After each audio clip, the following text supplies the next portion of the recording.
ಮತ್ತೆ ಕಾಂಗ್ರೆಸ್ ಮತ್ತೆ ಬೇರೆ ಪಕ್ಷದ ರಾಜಕಾರಣಿಗಳು ಈ ಸಮಾಜವನ್ನು ಬೀದಿ ಕಳಕ್ಕೆ ತಳ್ಳಿದ್ದಾರೆ.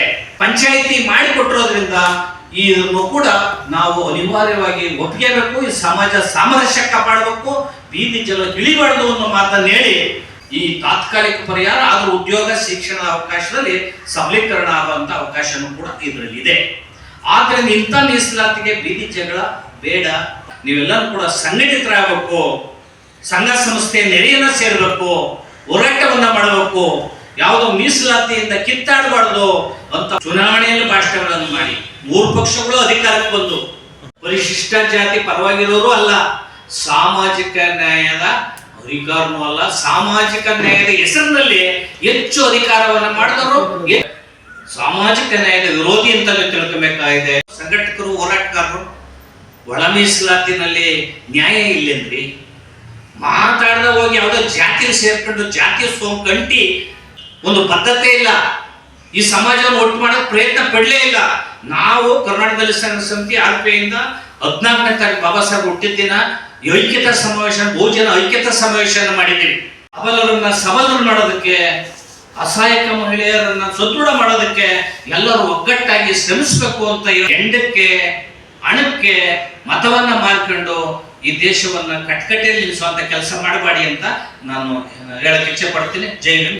5 ಕಾಲು ಅದೇ ಸಮಾಜಕ್ಕೆ 5.25 ಕೊರಮ ಖರ್ಚ ಲಮಾಣಿ ಅಲೆಮಾರಿಗೆ 4.5. ಅದಕ್ಕೋಸ್ಕರ ಅರ್ಧ ನ್ಯಾಯ ಅರ್ಧ ಸತ್ಯ ಅಂತ ಹೇಳಲೇಬೇಕಾಗ್ತದೆ. ಇದನ್ನ ಅನಿವಾರ್ಯವಾಗಿ ಒಪ್ಪಿಗೆಬೇಕಾಗ್ತದೆ. ಈ ದೇಶ ಕಟ್ಟಿದಂಥ ಸಮಾಜ ಇದು. ಆ ಕಾರಣದ ಮಾದಿಗ ಸಮಾಜ, ವಲಯ ಪರಿಯ ಪರಮ ಖರ್ಚ ಲಮಾಣಿಗಳು ಬೇರೆ ರಾಜ್ಯದಲ್ಲಿ ಬ್ಯಾಕ್ವರ್ಡ್ ಕ್ಲಾಸ್ ಅಲ್ಲಿ ಇದ್ದರೆ ಇಲ್ಲಿ SC ಪಟ್ಟಿ ಇದ್ರು ಕೂಡ ನಿಮಗೆ ಕೊಡ್ಲೇಬೇಕು ನಮ್ಮ ಬಂಧುಗಳು ಅಂತ ಒಪ್ಪಿಕೊಳ್ಳುವಂತ ಏಕೈಕ ಸಮಾಜ ಯಾವುದಾದ್ರೂ ಇದ್ರೆ ವಲಯ ಮಾದಿಗ ಸಮಾಜ.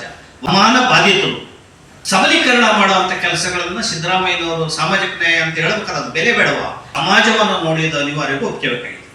ನ್ಯಾಯಮೂರ್ತಿಗಳ ಆಯೋಗದ ವರದಿಗಳನ್ನ ಕಸದ ಬುಟ್ಟಿಗೆ ಹಾಕಿರ್ತಕ್ಕಂಥ ಆಲ್ ಇಂಡಿಯಾದಲ್ಲಿರ್ತಕ್ಕಂಥ ಏಕೈಕ ಸರ್ಕಾರ ಅಂದ್ರೆ ಕರ್ನಾಟಕ ರಾಜ್ಯದ ಕಾಂಗ್ರೆಸ್ ಪಕ್ಷದ ಸರ್ಕಾರ. ನಾವೇನು ಹೇಳ್ತೀವೋ ಅದನ್ನ ನೀವು ಒಪ್ಕೋಬೇಕು. ಇದನ್ನ ಒಪ್ಸೋದಕ್ಕೆ ಬಂದಿದ್ದಾರೆ. 6% ಇವತ್ತು ಎಲ್ಲ ಆಯೋಗಗಳು ನಮ್ಗೆ ಹೇಳಿರೋದು. ಆದರೆ ಇವತ್ತು ಅವ್ರು ಕೊಟ್ಟಿದ್ದೇನು 5.25%.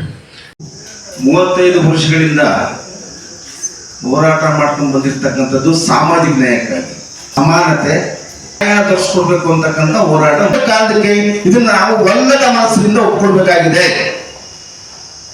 ಯುವಕರ ಒಂದು ಹೋರಾಟದ ಫಲವಾಗಿ ಅವ್ರಿಗೆ ಒಂದು ನ್ಯಾಯ ಸಿಕ್ಕಿದೆ ಅಂತ ಒಂದೇ ಒಂದು ಕಾರಣಕ್ಕೆ ನಾವು ಒಪ್ಕೊಳ್ಬೇಕಾಗಿದೆ.